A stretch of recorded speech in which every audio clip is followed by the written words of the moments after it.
Hello there. Good morning. Welcome to another edition of Knocks to Nuggets. My name is Oluwayomi Ute, and it's such a joy to have you join me on this edition.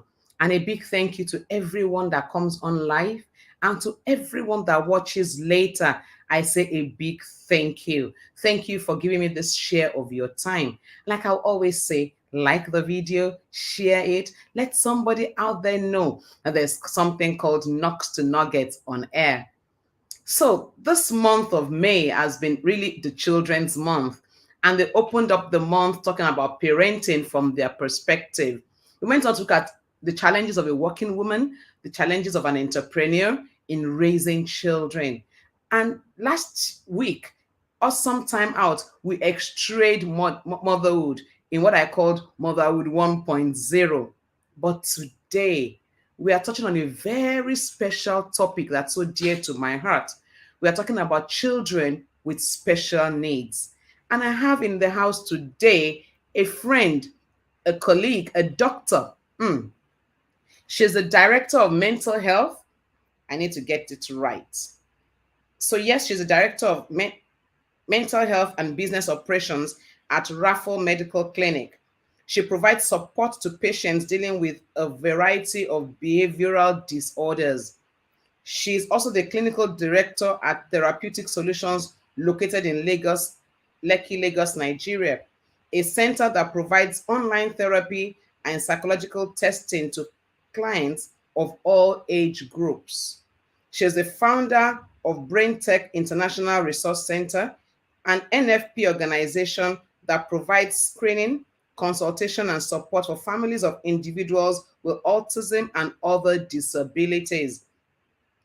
She is the author of the book, No, Not My Son, An African Mother's Journey Through Life with Autism. I'm sure a lot of people will say like that, no, not my son, God forbid. But then life happens and it happens.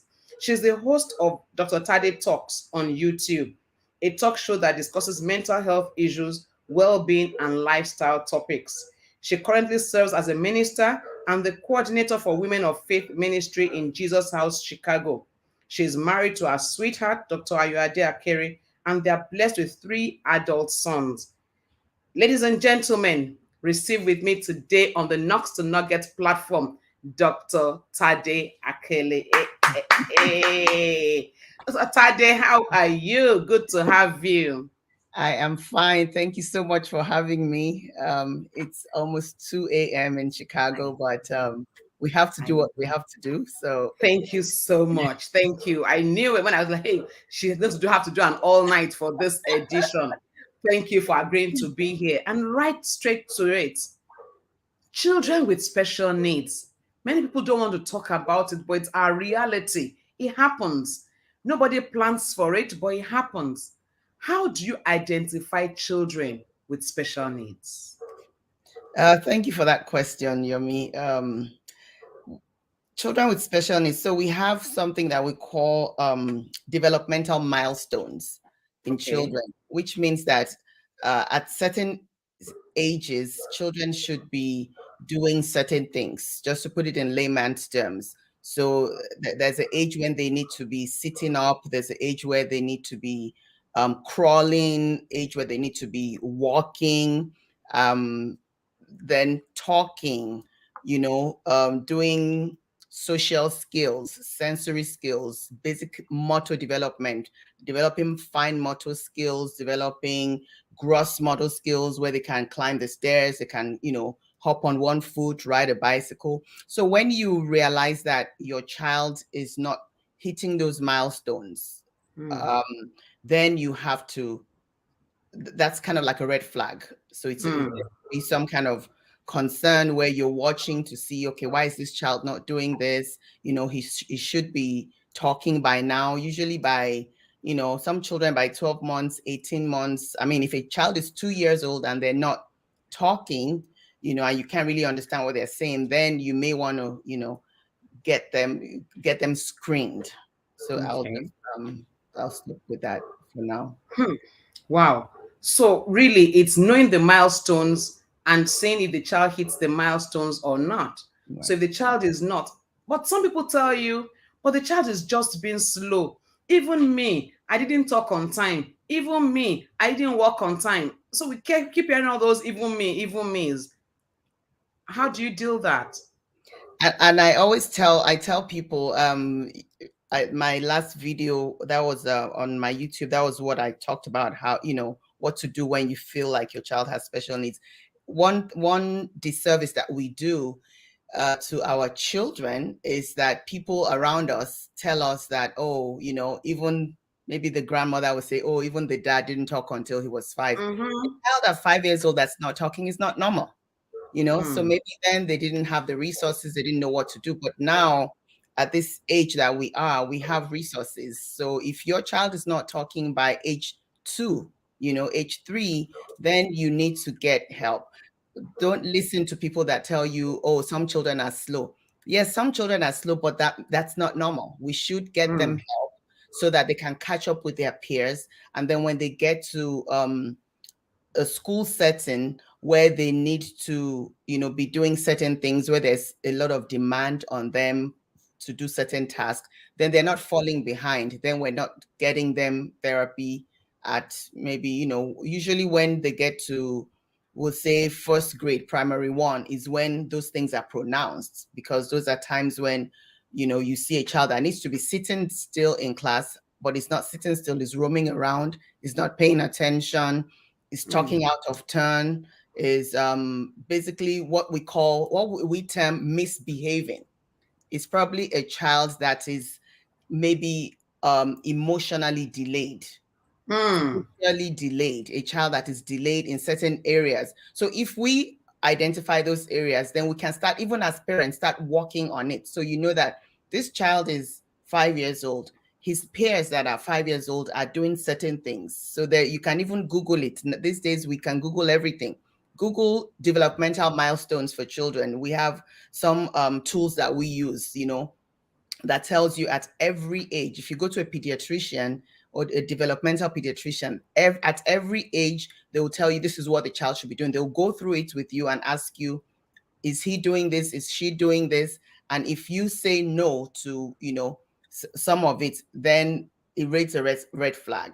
Then they mm, can tell you maybe you need to get the child help, or you as a mom or dad can start working on some of those skills to help bring the child up to where they need to be. mm. Thank you. So we shouldn't just wait and say the child is just being slow. We should seek help and seek help on time. So talking to a therapist, talking to a pediatrician is not a bad thing. It's No, actually what we should be doing. that's what we should just to, it's better to rule it out than wait until the child now gets to second grade, third grade, and then or even, secondary school, and then they start struggling. And I Mm, know that in our community, we have lesson teachers, we have people who can, so you can get those things. And I think that's how we've been dealing with it in our yeah, community, especially. yeah. We get them support, we get them coaches, lesson teachers, we give them extra help that they need, which is very, very good.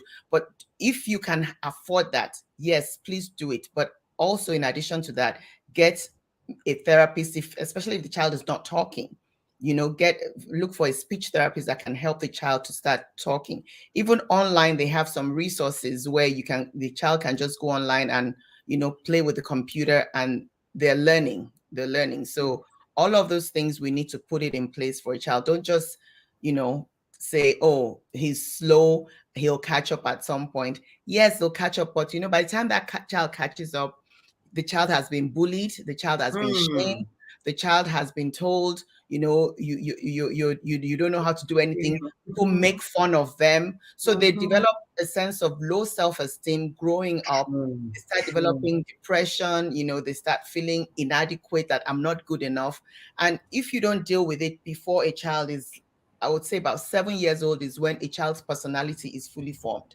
Their personality, they have a sense of awareness of who they are, of their peers, of their Mhm. abilities. Like, I can do this, I cannot do this. And they keep wondering, why can't I do this? Why can my younger sister do something that I cannot do?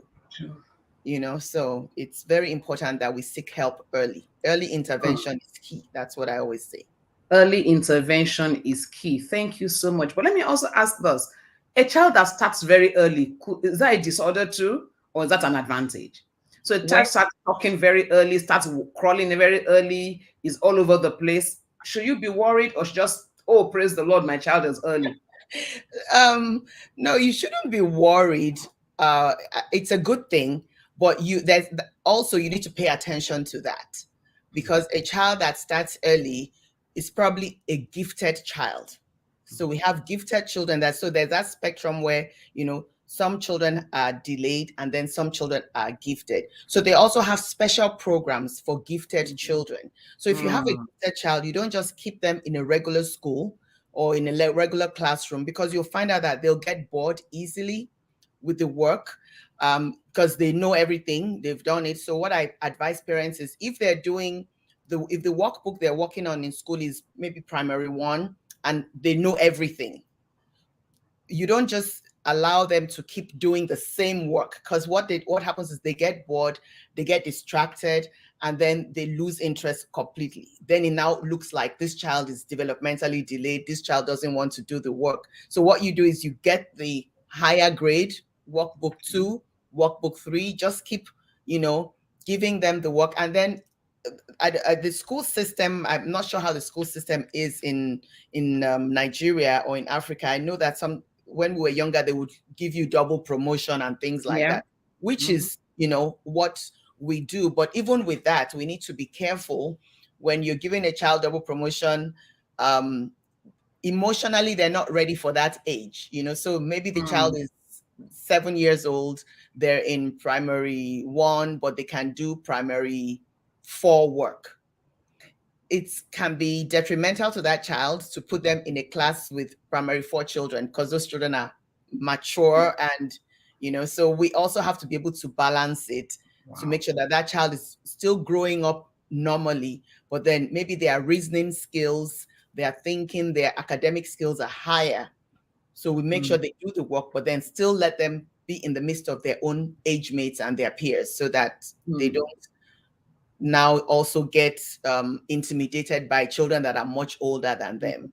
So those are things that we need to consider. Wow. So it's really paying attention and really following up those children closely to Yeah, know if they're getting delayed or they're early and know what to do. Both ways, there's something to do about intervention. But intervention. okay, so Tade, then you discover that this child has special needs. Many times, it's traumatic for the mother, particularly. Mm-hmm. What should the mother be doing? She begin to cast out the devil and say, God, kill this child. I mean, because honestly, sometimes the mothers are so ashamed of those children, Mm-hmm. they Mm-hmm. don't want to come out, they don't want them to be seen. And those children don't die easily. What do you do?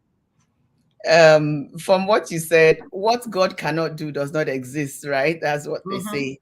And I believe that, because yes, we're Christians, at least you and I are Christians, and I know that a majority of people who are listening to are Christians, and we believe in prayer. For my second son was diagnosed with autism, and I prayed every step of the way. I prayed that the therapy would work. I prayed that he would respond to the therapy.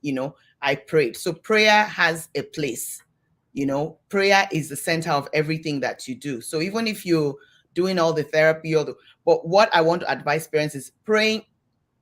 Is the Bible says faith without works is dead. So, yes, we're praying, and we'll continue to pray to support the work that we're doing. So, if your child has special needs, if it has been confirmed, the first thing to do is go see a doctor, either a pediatrician, a developmental pediatrician, because not every pediatrician might be able to catch it. Some people will tell you, oh, it's okay, the child will catch up. But then find someone, like a psychologist, a clinical psychologist, a child psychologist, that can actually do an assessment. It's always Mm, important to do an assessment. Get the assessment done, so that you know exactly what you're dealing with, so you know the areas that you need to focus on. Because if you don't know and you just leave the child alone, the child goes through so much trauma on a daily basis, having low self-esteem. So it's very important that we're praying about it. So you pray. So I think is, how do you base your prayer? You're praying mm-hmm. about God, lead me to the right person, find me the right professional that can help my child. You know, yes, I want healing, but healing comes in various forms. So, some of us have high blood pressure, some of us have, all kinds of issues in our health. The doctor says use medication. You use medication to manage it. So some of these disorders, you need medication to manage it also, or you need therapy at least to manage it. So it's not enough to pray, you know, but also knowing how to divert your prayer, and also doing. So it's not just praying, you also have to do. So works, in Mm, addition to our faith, we have to add works to it. mm. In addition to our faith, we must add works. Let me talk to you about your own personal experience. When you got the news, how was it? So we got the news. It was, my son was 18 months old. We went to the pediatrician for his 18-month checkup, and she was asking us, how many words can he say? And we were like, oh, when we're in church, he's saying glory, hallelujah, and he was. But then she said, is that all? Does he say mom? Does he say dad? Is he able to say, certain simple words? And we were looking at ourselves. He didn't even have 5 words that he was saying. So she gave us the referral. Even then, I was, as a young mother from Nigeria, I had never heard the word before. So people were throwing the word out. We went to the early intervention in our area, and they were telling me, oh, about some people that have autism, and I really didn't understand what they were trying to say to me. But then, and this was 18 months. It took me almost when he was 3, 4 years old before it kind of hit me to even go look up the word autism. So that's why I'm saying, don't wait. When they tell you, do your research. So I started doing my research from then, and it was tough when they said autism. I went and I read up on it. When I actually read up on it was when it hit me, and that was when my life changed completely forever, because I started reading, and it was like the book I was reading was, I think it's a book called Let Me Hear Your Voice by, I forgot her name, Karen something. And it was as if she was talking about my life, about my son, my experience. And I started crying. I'm like, oh my God, look at what I've been sitting on for. I mean, they told us this since it was 18 months. And I was praying, saying that, every night I'll be praying, oh God, just feeling like in 6 months he'll be fine. By the time he's Mm, 2 years old, he'll be talking. And then we got up to a child that is almost 5 years old, and he couldn't say, by that time he had lost all words. And then by the time he was 5, we had started speech therapy, and then he now started saying, 1 or 2 words. So he didn't say his first real words until he was about 5 years old. So wow. that was yeah. So and that was very traumatic for me. When I think back now, it was trauma because of the way it hit me. I wish somebody had shook me and just said, this child has autism. People were just dancing around it. And I think we do that in this part of the world. They were dancing around it and telling me stories about people with autism. Mm-hmm. I'm like, what is my business with these people with autism? I just want my son to start talking. He's not talking, right? Let him start talking. I will be fine. And my life will be, back to normal. So I think that's really the mindset of a lot of parents. When you get it, it's like that. No, not my son. I reject it. It's not me. Mm, Things that we, in our mind, like, if I reject it enough, it will go away. For some mm, people, yes, it does go away, but for a lot of people, it doesn't. It's a lifelong disability that some of us have to live with. So you now start to adjust. I mean, went through years of depression, and just, wishing and praying, going from one church to the other, looking for somebody to lay hands on him, and all of those things that we do. And one day God just told me, like, this is not because you have done anything, it's just that my name mm. may be glorified. Hallelujah. So Wow. Thank you for sharing that experience. And the truth of the matter is, a lot of us, we never are able to face reality because nobody wants to tell us. Nobody mm, wants to bail the cat. Everybody is like, I'm not the bearer of bad news. She will find out. She will find out. She will find out. I know. So when we're talking about Children's Month, I just said we need to talk about this. Nobody wants to talk about it, but it's something that's so much around us. Yeah. Now, I might not be a mother to a child with special need. I Mhm. might just have it as a neighbor, a cousin, a nephew, someone around. What support can we give? So, yes, it's not my direct child, but it's somebody around, it's someone in church, it's someone in the community. Is there any support I can give? Or all you can just do is watch and pray and trust God for them? Well, the support you can give is be a friend to that person. You know, if it's somebody that you don't know, befriend them, because what you will realize is that that person is suffering in silence. The Mm. shame, the inability to reach out and even ask for help. Most times they won't ask for help. You know, they're trying to battle it by themselves. They feel they're being judged by everybody. So the support you can give is to let them know that I'm here for you. Those simple words, I'm here for you, whatever you need. If you want me to take the child for a few hours so you can go to the grocery store, you can even just go, you know, get yourself a cup of coffee, go relax somewhere. Those little things go a long way. You know, it goes a long way. A lot of people would invite my sons, because I have three of them. They would invite them for sleepovers, but then they don't want after a while they stopped inviting because they didn't want my middle son to come. So it kind of became like an isolation for my family, where people basically didn't want to invite us to parties or to events because he would get there and he would just be roaming around and doing whatever he wanted to do. You know, so it's important that we learn about it, we understand it, talk to the mother, because some mothers, like you said, were in denial. You have your head in the sand saying, oh no, it's going to be fine, my son. Or some mothers, you approach them, befriend them, and they'll tell you there's nothing wrong with the boy. No, there's nothing Yeah, wrong with him. They would deny it to the end, yeah, and they keep denying until the child goes to school and they are in what you call it, kindergarten. You yeah. know, the kindergarten, because that is when they have to sit down and do work, and then Mm-hmm. they can't do it. Then the teachers start to complain. Then it becomes an issue. It's not just the children's church teacher that have been dealing with the child since the child was a baby that have been telling you that this child is not sitting still. So if anybody, as for parents that have children with special needs, if anybody is telling you, can you get this child, just go and get the child checked out. Don't get upset. Don't get Mm. confrontational. Don't take offense because somebody is telling you. They are just concerned. You know, people are concerned. Mm.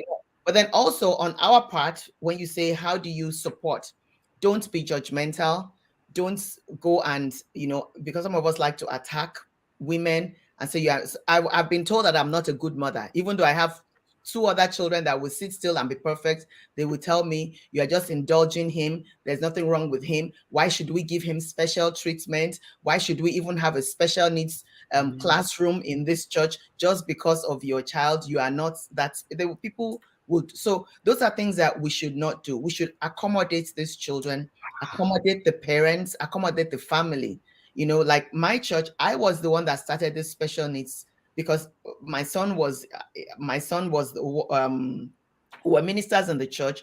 I needed to be in church, but then I realized that there were a couple other parents that stopped coming to church because they couldn't bring their children. There was nowhere for the children to be. So Mm. those are the things that we can do to, you know, support. Have a classroom, find a teacher that knows about special needs, or even somebody that just has tolerance, because that's 2 hours, 3 hours we spend in church, maybe the only break we get every week. So when a mother has a child with special needs, and you know, don't even argue with her or even start telling her, oh, why don't you do this? Just take the child from her and say, you go sit in the service. Don't worry, and stop calling them out of service and say, oh, the child has done this. Just leave her alone.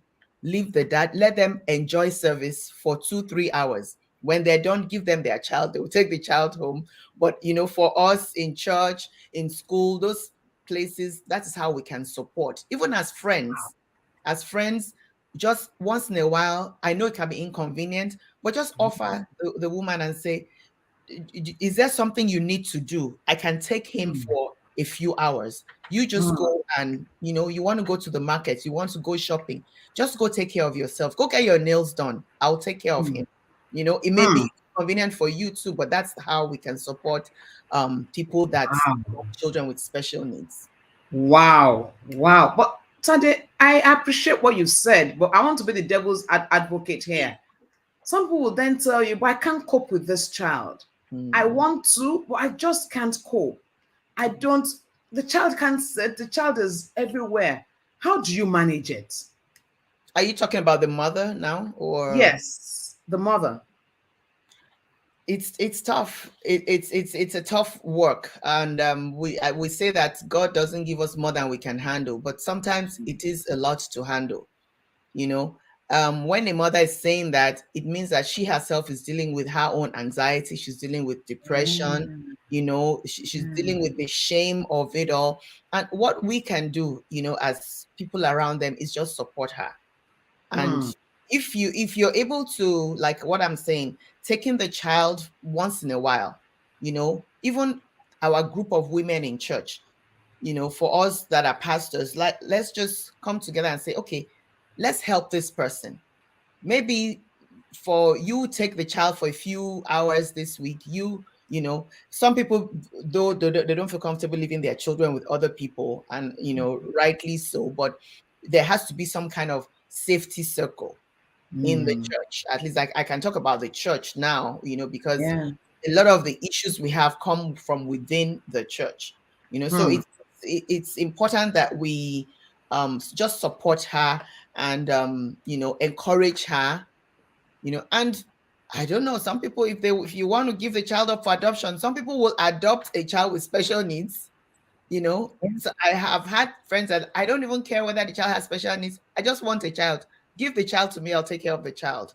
mm, And in Nigeria, I guess it may not be that easy. Here you can say, okay, I want to give the child up to the state and all that. They have for maybe children that are a little older, they have homes for them where they can raise them, especially if the disability is so severe that it's causing everybody else in the family distress. Maybe if you have like a child that is 10, 16, that is not potty trained, it can be a lot.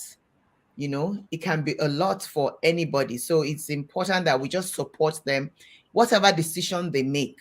you know it's okay, because you may be able to handle it, because some of us are built, I guess we're built strong, but some people are really not. So mm, if they say, I can't do this, then maybe they can't, or we just need to find ways to support them.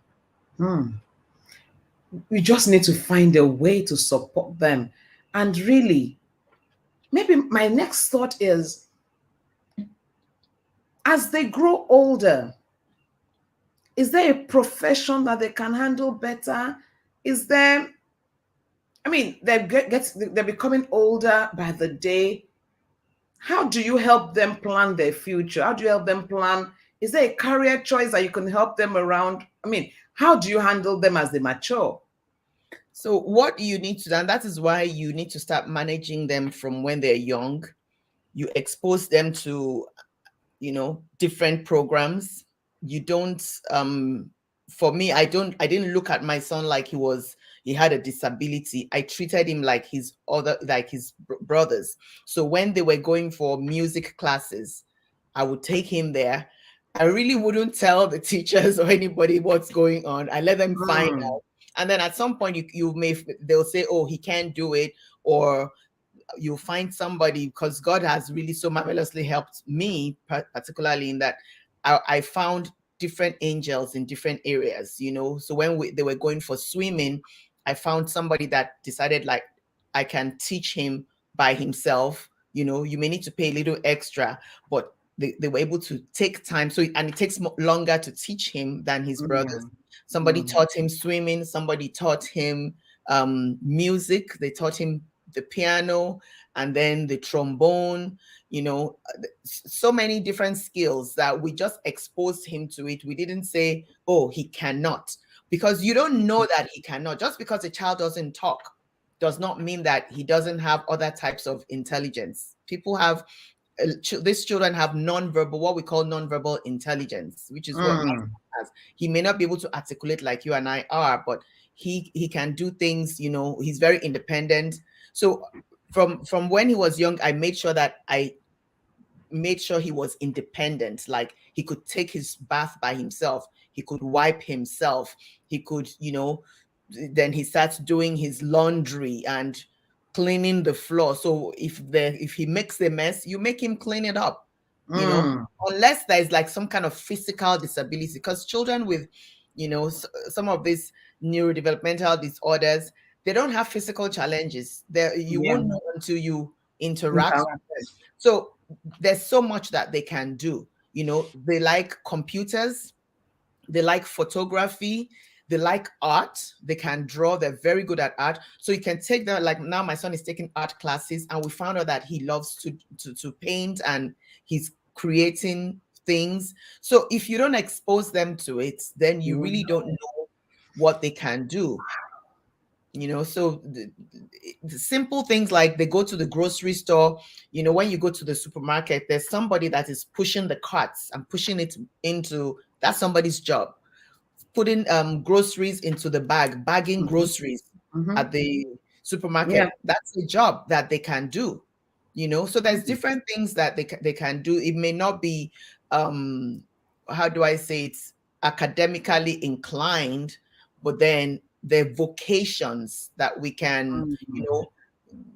basket making, weaving, some of those, those musical things that we need, just Yeah. anything and everything. So we just have to find those programs or even develop it, within ourselves. They're very good with their hands, they're very good with computers. And if you expose them to computers, there's so much that they can do on there. So Hmm. we uh, Hmm. we need to Hmm. be we need to, let's not look down on them and say this child can never amount to anything, even if it's, you know going on the farm. At some point we were, because my husband comes to Nigeria quite a bit, and he has a farm, that he's like, maybe I should start taking him to the farm so that he can, maybe we'll even see what he can do. So just expose him to different things, Hmm. you know Expose the child to different things. So different don't things. don't judge. Don't judge. You will be Hmm. surprised what they can do. You will be shocked at what Hmm. they can do. Wow. Don't judge. So you'll be surprised. Yes, they might not be able to read all the A, B, C to Z like every other Mhm. person, but they do so much with their hands. And a lot of them are very gifted. Yep. I've met quite a few, and they're very gifted. Mhm. One of them would draw. I almost think, I mean, you're like, wow, you drew this, and just smiles. He's not saying much, but with his Mhm. hand and a pencil, he's just drawing away. So really find So what that they that's can do. drawing. We can develop it. Find a teacher that can help him fine tune it, and then he can start doing those. And then maybe we can start selling the paintings or the drawings. Mm-hmm, That's, mm-hmm, like you said, that's a mm-hmm. career path. That's a way Yeah. of, how do you say, that's an income Mm, for that person as they mm, get older. But you have to develop that skill in the child. yeah. You must develop that skill. A lot of mothers are ashamed of these children. Mhm. Should we be ashamed? There's nothing to be ashamed of. I mean, it's God that gave them to you, right? And Yeah. like I said, He wouldn't give you more than you can handle. There are women out there that will willingly take that child off of you. You know what I'm saying, right? Yeah. So you cannot be ashamed of your child. For me personally, I decided my life was not going to be altered to the point where I would be confined to the house. I couldn't take him out. I remember then when we had visitors from Nigeria, they would be like, "Oh, can you keep him in the room so that when people came to see them?" And I'm like, I would tell my husband, I said, "This person is not coming to stay with us again. If you're not telling me to keep my child in a room because you have people coming to see you, it's like, no, it doesn't work that way. Any party we're going, church, everywhere, he would go with us. But what I realized at some point, because my son's disability is autism, was that there are certain places that I really shouldn't take him to. So places where it's too rowdy, too noisy. You know, like we have Nigerian parties where there's so much noise and activity going on. Realize that he really couldn't do very well in those environments. He would tantrum, run around, hiding under tables, kind of trying to get away. We found out he was trying to get to a quiet place. You Hmm. know, as a child, he didn't know how to tell us, so he was trying to get. And then also taking him to a very large grocery store with all the lights and people. He would just be running around and hiding in between all the clothes and hiding behind the shelves, and you would be looking for him, you know. So we now realize, so you also have to know where to take them to. I'm not saying just take them everywhere. Be careful where you take them to. Take them out. They can go to the park. They can, you know, birthday parties. Let them interact with other children. Maybe for a few hours. You may not stay there for too long, but still make sure that you take them. You take him. Hmm. If that's your only child, or if you have other children, you can't deprive your other children from, you know, having a normal life. And when you take them out, you have to take them out together, dress them the same, you know, just treat them normally. Hmm. Because even though the child cannot talk, they have feelings. They can reason. They Yeah. understand what's going on. They Yeah. get depressed because as they get older, they start understanding their limitations. Like, I can't do things that my siblings are doing. I can't do things that my peers, and they want to do it. Even they want to talk, but they don't have the words. So we have to be mindful that they have feelings, they have emotions that can get easily bruised as well. Hmm. Wow, thank you so much, Dr. Tade. Thank you for sharing your story and thank you for telling us all of this. I'm sure a lot of us, like Inifon said, it's very educative. You have Mhm. educated a good number of us on this because usually we see these children and you don't know how to deal with it. So either Mhm. you are avoiding them or Mhm. you are avoiding the parents for fear because you just don't know what to do, you don't What? know what to say. Yeah. So it's not because you really don't want to, but then you're afraid. What Yeah. do I do around this child? But like you said, for those who have them, understand the child. Yeah. So if he doesn't want a rowdy place, don't allow him there. He doesn't want too much light, understanding, and even for the regular children, not children with special needs, they also Mhm. need understanding. So Yeah. everybody needs to be understood, actually. Right. So it's not That's right. peculiar to these children. Mhm. Thank you so much, Dr. Tade. Thank you for informing, educating, inspiring. Because if you've done it, it tells me every other mother that has such a child You can can do do it. it and you Yes. can do it so well. Thank you so much, Dr. Tade. And again, I'm bringing back your handle so people can readily follow and Okay. learn a lot. She has a YouTube channel. Please subscribe to that YouTube channel, Dr. Tade Talks, and you will learn so much more from her on on this and many other topics. Yeah. Thank you for being with us on this call. Your final words before I let you go to bed. To mothers out there that if you're doubting, if you're thinking something might be wrong, and you know people have been telling you, please pay attention. Like I always say, early intervention is key. Early intervention is key. And we will continue to support you in prayers. God will give you the strength to, you know, handle everything that you're going through. But there's nothing under the sun that some other person hasn't gone through. And I believe that God has given you that child for such a time as this. There's a reason why God placed that angel in your family. So don't be Mm. discouraged. Don't be ashamed. Don't be scared. Don't be intimidated. You know, just take it as one of your, as a cross, and go, and God will help you to carry that cross in Jesus' name. Amen and amen. God will help you carry the cross. Is a major prayer. And I know that God also will turn that cross into a trophy. Because when Amen. that child becomes so much that you are also proud of, that child might be your gateway to the global stage. That's When right.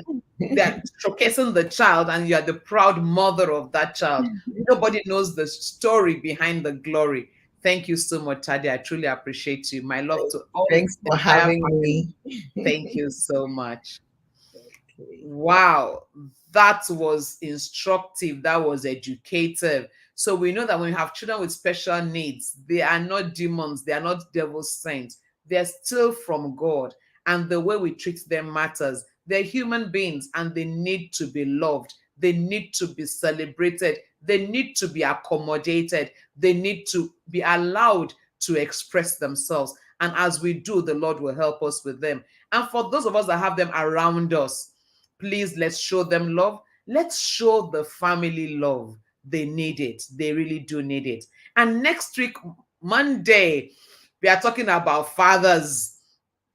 So it's Father's Day in June, and we're starting June. Let's talk about dads. So I'm having two young friends in the house. Gabriel and Damilola will be in the house talking about dads. So you don't want to miss next week, Monday, as we talk about dads. And so that's it for this week. As we go out into the week, help that special needs child around you. Show help, show love to the family, show love to that child, and the Lord will help us. And like I always say, if you can think it, you can be it, and you can have it. And always together we win. God bless you. Thank you so much for being a part of this show. Like the video, share it, let somebody out there know that there's something called Nugs to Nuggets. Until next week, Monday, bye for now.